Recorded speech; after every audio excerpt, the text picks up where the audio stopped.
This is the story of a dictator who could not stop killing, even when the enemy was gone. Mao Zedong watched his nation starve and blamed those who tried to save it.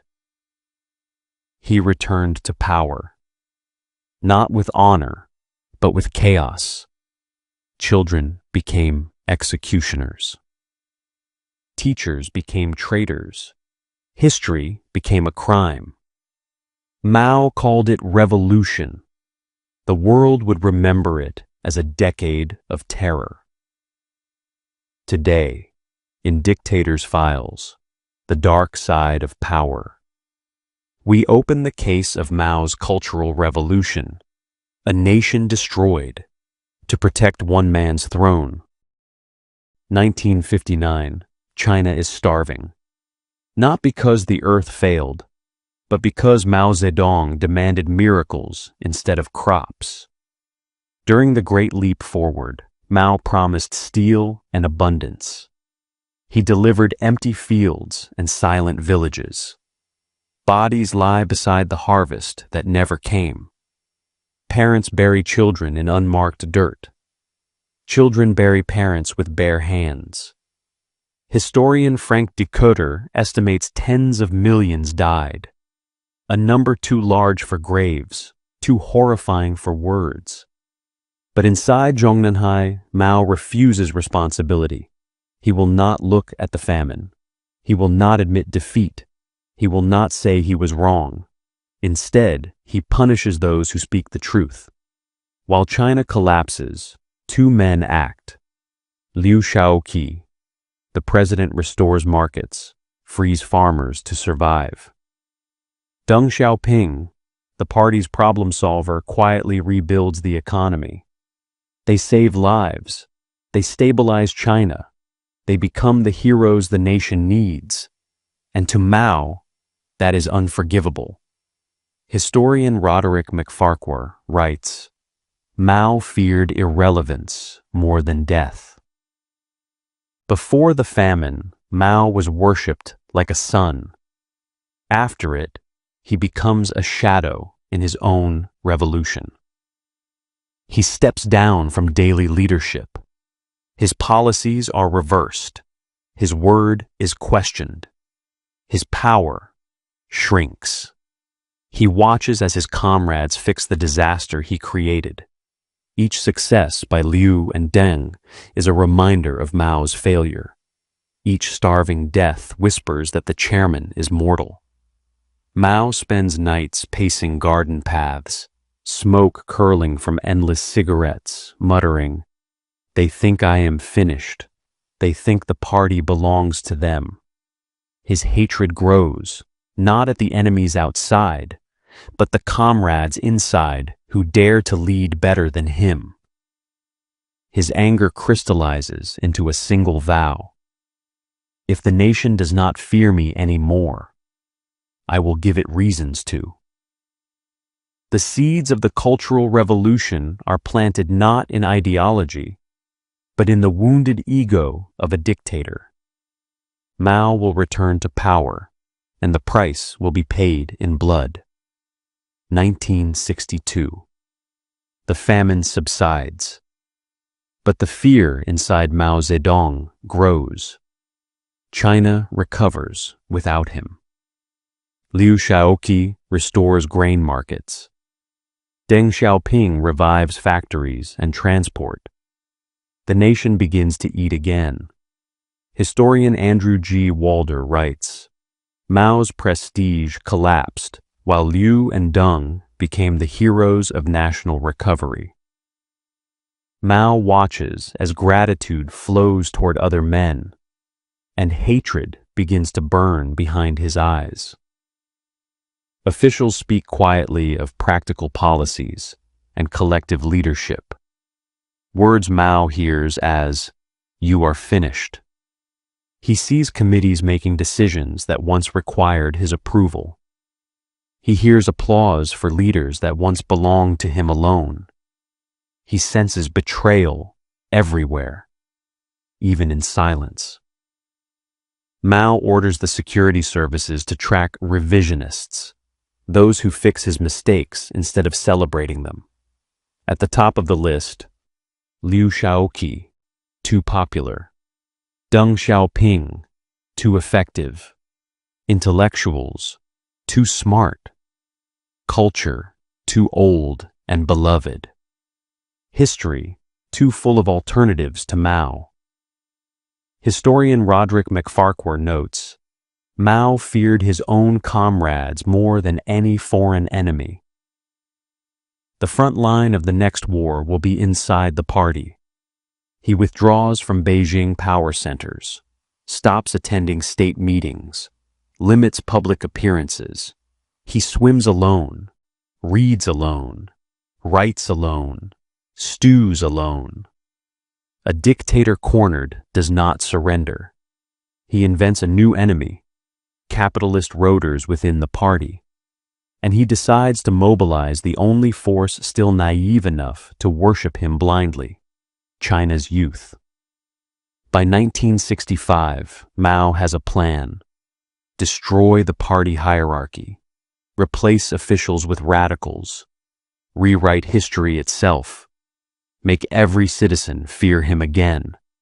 He will reclaim the throne, not by fixing the nation, but by breaking it. All he needs is a spark. And on the day Mao chooses to strike the match, China will burn from classrooms to graveyards. The Cultural Revolution is not a political campaign. It is a return to absolute terror by a man who cannot stand to be second to anyone in anything. July 16th, 1966. Wuhan. The Yangtze River churns beneath a hot summer sun. Mao Zedong, 71 years old, overweight, rarely seen for years, walks into the water and begins to swim. Soldiers cheer, cameras click, newspapers scream. The chairman swims like a young hero. Historian Michael Schoenhals notes, this was political theater, a signal that Mao had returned.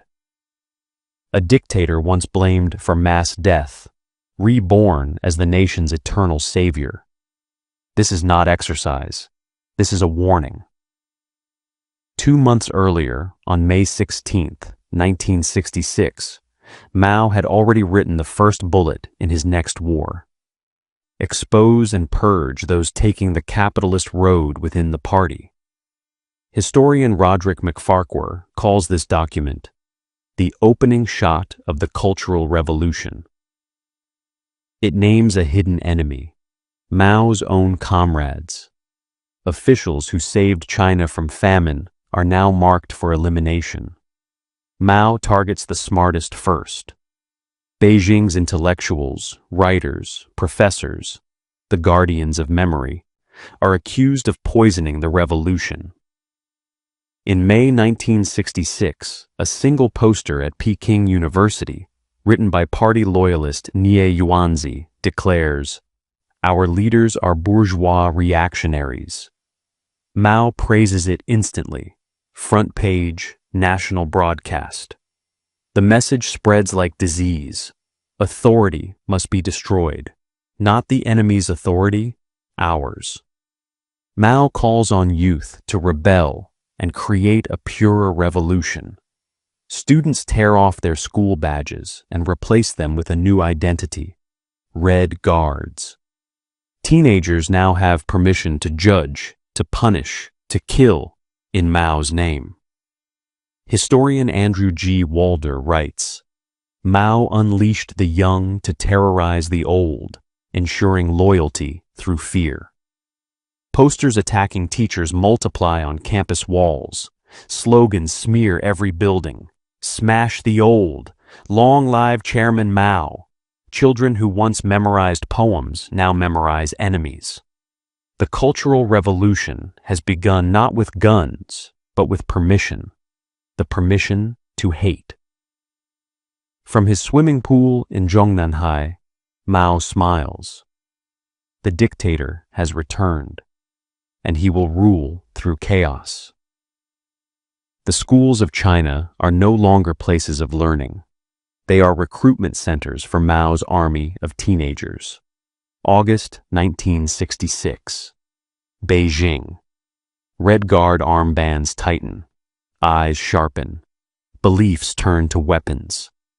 Historian Andrew G. Walder describes it as a generational revolt manipulated from the top. These youth believe Mao gave them a mission: destroy the enemies of the revolution, even if those enemies raised you. Teachers are dragged into schoolyards. The chalkboards behind them now black with accusations. Students whip them with belts, kick their ribs, scream slogans inches from their bleeding faces. Capitalist rotor, poisonous weed, down with the old world. Confessions are demanded until voices break. If voices do not break, bones do. August 5th, 1966. Beijing Normal University Girls' School. Deputy Principal Bian Zhongyun tries to calm her students. They answer her with iron rods. A crowd of teenage girls beat her for hours until her body collapses on concrete, slick with her own blood. No police intervene. No adult rescues her, because Mao's words protect the killers. That night, posters appear across Beijing. Revolutionary violence is justified. The corpse of a teacher is now a symbol of Mao's approval. Families lock their doors not against strangers, but against their own sons and daughters. Children return home with new laws. No crying for beaten relatives. No defending targeted neighbors. No loyalty except to Mao. A mother whispers, "Why are you doing this?" Her daughter replies, "Mao told us to." On August 18th, 1966, over 1 million Red Guards flood Tiananmen Square. They chant Mao's name like a spell binding the entire nation. Mao appears on the balcony in a green uniform.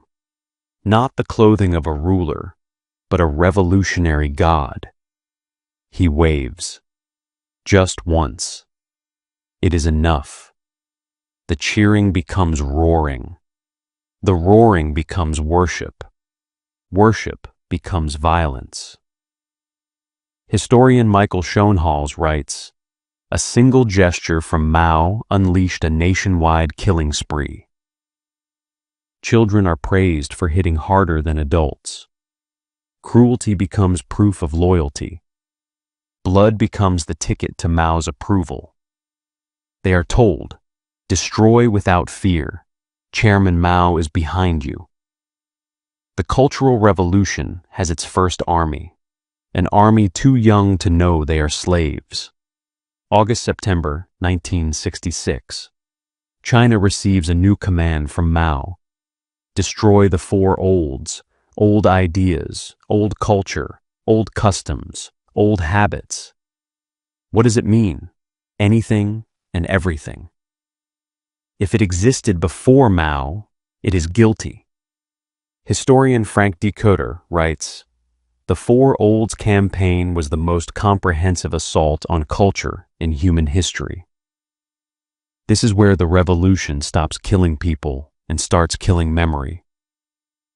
Red Guards storm ancient temples, some built before Europe existed. Buddhas, faces calm for 1,000 years, are smashed to dust. Monks are beaten for superstitious poison. Prayer beads snapped like bones. The past is a crime. Libraries are emptied into streets, scrolls and classics piled into bonfires, paintings cut apart, calligraphy drowned in black ink. Flames replace ink as China's new teacher. A teenage boy stomps an ancient book and shouts, "We read only Mao now." His voice cracks. He doesn't understand what he has destroyed. Families watch in horror as ancestors' tombs are opened, coffins smashed, bodies dragged into sunlight. The dead are labeled enemies of the revolution, ashes scattered, names erased, bloodline turned into evidence. History is no longer lineage. It is evidence of guilt. Traditional plays, stories of loyalty, love, tragedy, are banned. Jiang Qing, Mao's wife, rewrites theater into propaganda. Every hero looks like Mao. Every villain looks like Mao's enemies. Creativity becomes obedience. Beauty becomes a weapon. Wedding photos are burned because smiles before Mao are suspicious. Family heirlooms buried in gardens. Names changed to sound more red. Clothes dyed dark to avoid looking bourgeois. A man destroys his grandmother's silk dress, the last relic of her life, to save the family from denunciation. Even love must now conform. Destroy the past and people cannot compare. Destroy lineage and people cannot unite. Destroy identity and people cannot think. Historian Roderick MacFarquhar concludes, Mao did not just demand power over the present, he demanded power over memory. A nation without a past belongs only to the man who rewrote it. Mao Zedong is not just the ruler of China. He is now the ruler of what China is allowed to be. Mao once promised, women hold up half the sky. But during the Cultural Revolution, Mao did not raise women up. He weaponized them. Historian Tanya Brannigan observes, young women embraced violence to prove they were as revolutionary and as ruthless as any man. This is not liberation. This is radicalization. August 18th, 1966. Tiananmen Square. Mao calls forward Song Binbin, a top student from an elite girls' school. He lifts her arm and says, "Be violent." The crowd erupts. Song becomes an icon of Maoist purity. Days later, at her school, Red Guards beat Deputy Headmistress Bian Zhongyun to death. Song doesn't wield the rod, but she never calls for mercy. Mao chose her because she symbolized obedience dressed as idealism. While Song becomes a symbol, Tan Hulan becomes the sword. Barely 18, she commands a Red Guard faction in Beijing. Her orders send teachers into struggle sessions. Her followers raid homes and drag bourgeois loyalists into the streets. Tan destroys lives not out of hatred, but ambition. Violence is the fastest way to Mao's approval. At Tsinghua University, female engineering students form shock teams. They fight male factions with clubs and bricks, and win. One girl brags, "We are stronger because we have no fear." They tear down lab equipment more advanced than anything they understand. The future of China's science dies under their boots. Historian Yang Su notes, women proved their loyalty through physical domination. Equality measured in blood. A daughter reports her mother for hiding a Bible. A sister denounces her brother for once praising Soviet music. A wife screams at her husband, "Confess before Chairman Mao." Love becomes suspicious. Compassion becomes counter-revolutionary. Intimacy becomes evidence. Mao rewrites the rules. The only family is the party. Women were told they were rising. In truth, they were falling deeper into Mao's control. He gave them power only to use it against their own society. Historian Frank Dikötter writes, violence became virtue, and women were celebrated only when they embraced cruelty. The Cultural Revolution did not free women. It distorted them. It corrupted them. It turned daughters into enforcers of terror. They did not hold up half the sky. They held up half the nightmare. 1967. China is a battlefield without borders. The Red Guards have smashed teachers, burned history, and silenced families.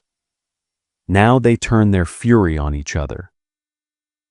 Historian Andrew G. Walder writes, "Factional violence became a race to prove loyalty and survival. Every group screams the same slogans, but each claims they are Mao's true defenders. And loyalty without direction becomes war without limits."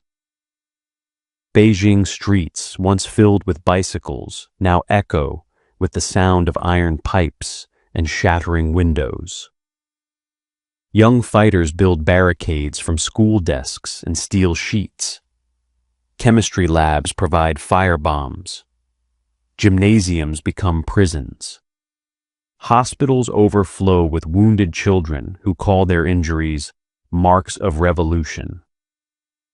China's top university becomes its bloodiest battlefield. Rival factions launch raids with chains and axes. A professor tries to intervene. Students beat him unconscious and paint the wall behind him with his blood. Long live Mao. Books rot in puddles of gasoline. Banners of Mao flap above ruins like flags marking conquered land. Workers join student factions, hoping violence will prove their devotion. Freight trains are seized. Steel plants shut down. Coal shipments vanish into blockades. China is running out of fuel because the revolution must keep burning. Historian Michael Schoenhals notes, "The economy collapsed under the weight of loyalty." From Beijing's power chambers, Jiang Qing and her radical allies praise the bloodshed. They issue new rules. Revolutionary violence is necessary. Compromise is betrayal. Every corpse proves someone else's obedience. Mao stands at the center of the storm, untouched. He reads reports of students dying for him and nods. He allows the fire to grow until China cannot remember what peace looks like. Historian Roderick MacFarquhar concludes, "Mao governed through chaos because chaos left no room for rivals. The Red Guards have destroyed knowledge, tradition, and now each other. The dictator sees the destruction and smiles. He believes only in the ashes can he rebuild absolute power. The streets burn with youth violence. Universities bleed. Factories stall. China is collapsing." And into this inferno step the people who want it to burn hotter, the Gang of Four. Led by Mao's wife, Jiang Qing, with Zhang Chunqiao, Yao Wenyuan, Wang Hongwen at her side, they turn chaos into strategy. The Gang of Four made terror the official language of the revolution. They are not saving Mao's revolution. They are weaponizing it. Her past was filled with film sets, jealousy, and scandal. Now she commands the nation's fear. She declares, "Revolution must not stop. Anyone who resists must be crushed." A teacher tries to hide books. She dies for it. A musician plays a forbidden melody. His fingers are smashed. Art becomes propaganda. Culture becomes a crime. Pleasure becomes treason. Newspapers howl with accusations. Radio blares denunciations. Loudspeakers replace conversations. Truth becomes whatever Jiang Qing decides. A whispered joke can get a man arrested. A remembered tradition can get a woman beaten. Historian Roderick MacFarquhar notes, "Language itself became a weapon. To label was to condemn. Words kill now. Every neighborhood must prove loyalty by finding enemies. Streets fill with makeshift stages, victims forced to kneel, plaques hung around their necks, crowds chanting for confession. Some jump to death to escape the humiliation. Others are beaten until they confess crimes invented by their accusers. No one is innocent, only not yet accused. Red Guard factions race to show greater devotion to Mao. The Gang of Four encourages it. Revolutionary violence proves political purity. Arms break, skulls crack, corpses pile up behind school buildings and train stations. China becomes a country where death is less terrifying than suspicion. He watches his wife steer the flames toward anyone whose loyalty he doubts. He does not need to give orders. He only needs to nod. Historian Michael Schoenhals writes, "The Gang of Four carried out Mao's will and his vengeance. Revenge for being challenged. Revenge for being doubted. Revenge for being human. The Gang of Four has turned Mao's paranoia into national policy. China now breathes terror, and Mao is ready for the next phase. The youth have smashed schools. Culture is burning. Chaos now rules the streets. Next, Mao must remove the remaining threat, his own comrades, the leaders who saved China from famine and exposed Mao's weakness." Historian Roderick MacFarquhar writes, "The Cultural Revolution turned inward, against the party itself." This is not a battle of ideology. This is Mao eliminating anyone the nation might trust more than him. Liu Shaoqi, the president who became enemy number one. 1967. Liu Shaoqi is seized from his government residence.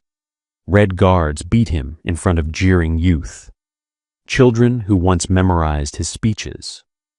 A wooden board hangs from his neck. Capitalist Roader number one. His wife is paraded like an exhibit. His children are forced to condemn him. His name is stripped from records. Liu is taken away, rotting in a secret prison, lungs collapsing, starved and beaten until he dies in November 1969. No funeral, no grave. The president of China dies like a prisoner no one is allowed to remember. Peng Dehuai, the general who told the truth. 1959. Peng warns Mao about famine, and Mao never forgives it. The revenge finally arrives. Dragged back into the spotlight, Peng is beaten by teenagers until his bones crack and organs fail. Historian Frank Dikötter notes, "Peng's slow death was Mao's longest and most personal revenge. He survives the torture, but only to die later in captivity. A war hero destroyed to erase Mao's humiliation. Deng Xiaoping, the man Mao couldn't kill. Red Guards cannot break Deng, so they target his family. His teenage son, Deng Pufang, is thrown from a university window. He survives, but paralyzed for life. Deng is exiled to a factory in Jiangxi. Day after day, he repairs broken machinery, as if waiting for history to ask for someone who can fix China again. He is silenced, but not defeated. The message to the nation: if the president can be erased, if the marshal can be tortured, if the problem solver can be crippled, then no one is untouchable. Historian Michael Schoenhals concludes, Mao proved that loyalty was worthless.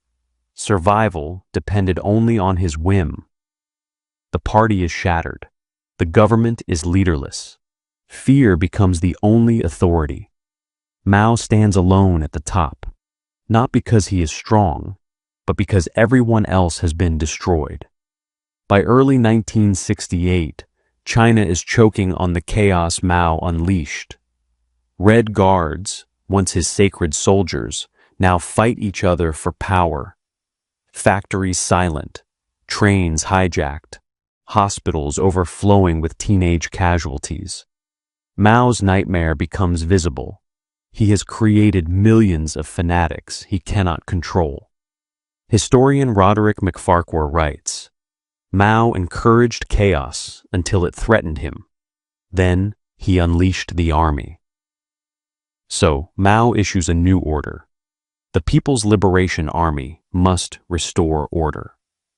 The same dictator who told students to rebel now tells soldiers to break them. PLA trucks rolled into universities. Machine guns pointed at the youth who once waved Mao's portrait in triumph. A commander shouts, "Put down your weapons, or be treated as counter-revolutionaries." Shock replaces zeal. Fear replaces slogans. This is the first time Red Guards realize Mao does not love them. He used them. The fiercest student war erupts at Tsinghua University in Beijing. Red Guards refuse to surrender. Grenades are thrown. Bricks become bullets. Students die screaming Mao's name. Shots echo through the campus gardens where scholars once debated poetry. Historian Michael Schoenhals describes it as civil war under the banner of absolute loyalty. Those who fought hardest for Mao are beaten hardest by Mao's army. With cities still boiling, Mao orders the largest forced migration in modern Chinese history. Go to the countryside and be re-educated by the peasants. Over 12 million young people are rounded into trains and removed from the cities. Some expect a quick mission. Most never return. No school, no future. Just rice paddies, disease, and exhaustion. A student writes, "I believed in Mao. Mao did not believe in me." Her diary ends there. Why exile the Red Guards? Because they know too much. They saw the beatings. They caused the deaths. They heard the orders whispered from above. Historian Andrew G. Walder concludes, exiling the Red Guards was Mao's way to bury the truth before it could grow. Millions disappear into China's vast countryside like evidence flushed out of Beijing. He has destroyed the party. Liu Shaoqi purged. The generals, Peng broken, others terrified. The youth, now scattered like ghosts. Only one powerful figure remains near him, Marshal Lin Biao. But Mao's paranoia has new targets now, the ones closest to the throne. The Cultural Revolution has eaten the schools, the culture, the party, and the children. Now it will eat the air. With the party shattered, intellectuals silenced, and the youth exiled, Mao stands alone again. But dictators do not tolerate equals, not even chosen ones. April 1969, the Ninth Party Congress. In a moment broadcast to the entire nation, Mao announces, "Comrade Lin Biao is my successor." The applause is thunder. The message is ice. Lin must now live, knowing Mao sees him as the next Mao. Historian Michael Schoenhals writes, Mao crowned Lin with one hand and sharpened a knife with the other. Lin Biao knows the cost of being heir. He must make Mao look like a god. So Lin pushes the worship to extremes. Soldiers memorize Mao's quotations daily. The little red book becomes military scripture. Portraits of Mao spread across every barracks. Loyalty is tested with blood. Lin's devotion becomes a threat. Crowds cheer for him too loudly. Officers follow him too eagerly. Mao hears it. Mao hates it. A dictator must never share worship. August 1970. Lushan Mountain Meeting. A constitutional proposal gives Mao a new presidency above the party. Lin's allies hesitate. They question. They pause for one breath too long. Mao's face hardens. The room freezes. Historian Roderick MacFarquhar notes, Mao read Lin's uncertainty as ambition, and ambition is betrayal. 1971. Phones tapped. Bodyguards changed. Allies arrested. Lin Biao's wife, Ye Kun, and son, Lin Liguo. Whisper of assassination plots. Late-night meetings. Fear-shaking hands. Plans to flee or to strike first. No one knows if Lin is involved. Maybe he is passive. Maybe he is drugged. Maybe he is already defeated. But one fact rises through the panic. Mao wants Lin gone. And in Mao's China, that means death. September 12th to 13th, 1971. The Lin family rushes to a military airfield. A jet is forced to launch. No destination, no navigation, not enough fuel. A streak of flame cuts into Mongolian darkness. The air becomes a crater. Historian Frank Dikötter concludes, Lin Biao proved the ultimate truth. Mao trusted no one. Beijing declares, Lin Biao betrayed the party and perished. His photographs vanish from textbooks. His name is spit out like poison. His victories reassigned to Mao. Loyalty becomes the most deadly vulnerability. Because in Mao's revolution, the closer you stand to the sun, the faster you burn. Lin Biao's plane crashes into a foreign field. Mao's heir is gone. But victory does not calm a dictator. It feeds his paranoia. Historian Roderick MacFarquhar writes, after Lin's death, Mao trusted almost no one, and when a ruler trusts no one, everyone suffers. Mao's body is failing. His mind is drowning in suspicion, and the nation he commands slips deeper into ruin. With Mao too weak to lead alone, Jiang Qing and her radical allies take control of politics and culture. Operas become indoctrination. Newspapers become hunting lists. Every theater, school, and radio broadcast must praise Mao and attack traitors. China breathes propaganda like polluted air. In a remote prison cell, Peng Dehuai is still alive. The general who dared to tell Mao the truth in 1959 has survived a decade of torture. But Mao has not forgotten. 1974. Peng, sick and starved, is dragged into another struggle session. He collapses under the assault. His last words never recorded. Historian Frank Dikötter writes, Peng's execution was a delayed punishment. Mao's revenge matured slowly, but always completely. One more war hero erased to protect Mao's ego. China's economy is dying. Infrastructure collapsing. Food shortages returning. Mao reluctantly allows Deng Xiaoping to help fix what is falling apart. Factories restart. Railways connect again. People eat. But the Gang of Four whisper, Deng is another Liu Shaoqi. 1976. He is purged again, branded a capitalist traitor, and placed under house arrest. Mao would rather starve China than admit someone else can lead. Schools ruined, culture erased, millions trapped in rural exile, hospitals empty of medicine, books empty of truth. Parents do not tell their children the past. Children do not trust their parents with the future. Historian Michael Schoenhals concludes, "The Cultural Revolution left China without memory and without hope." This is Mao's paradise, a country terrified into silence. Mao sits in his guarded palace, sick, drooling, unable to speak clearly. But even in decay, he remains untouchable.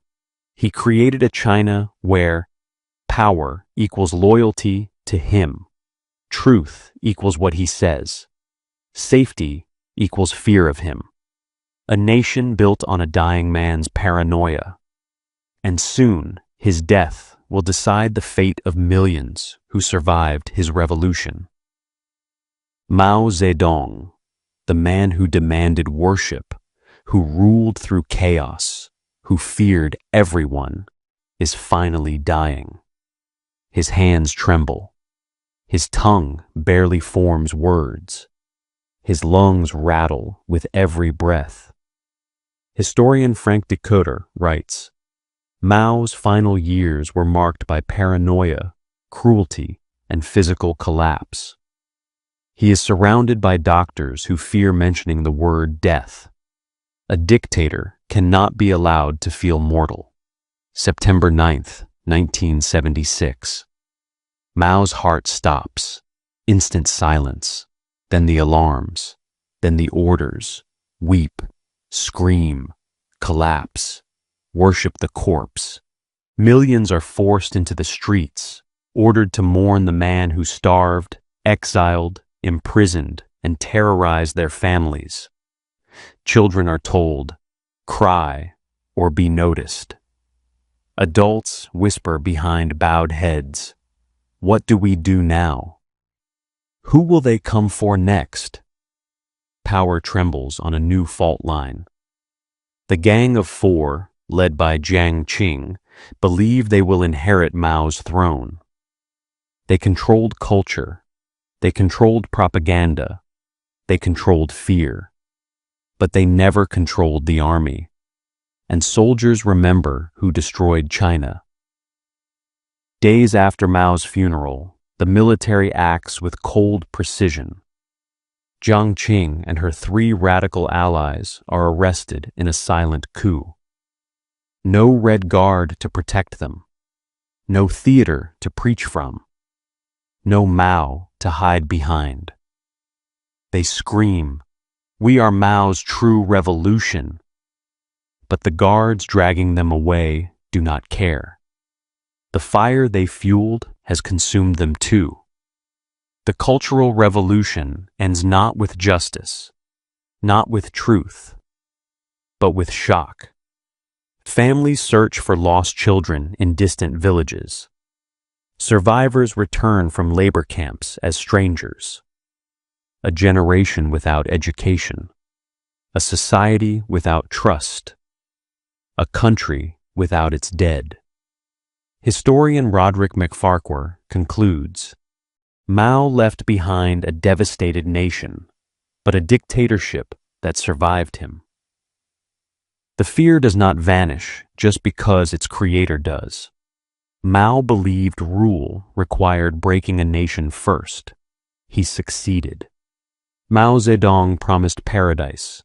He delivered 45 million famine dead, 12 million youth exiled, culture burned, heroes destroyed, families shattered, a decade of sanctioned madness, all to protect one man's seat, on one chair, in one palace. Dictators do not build nations, they bury them.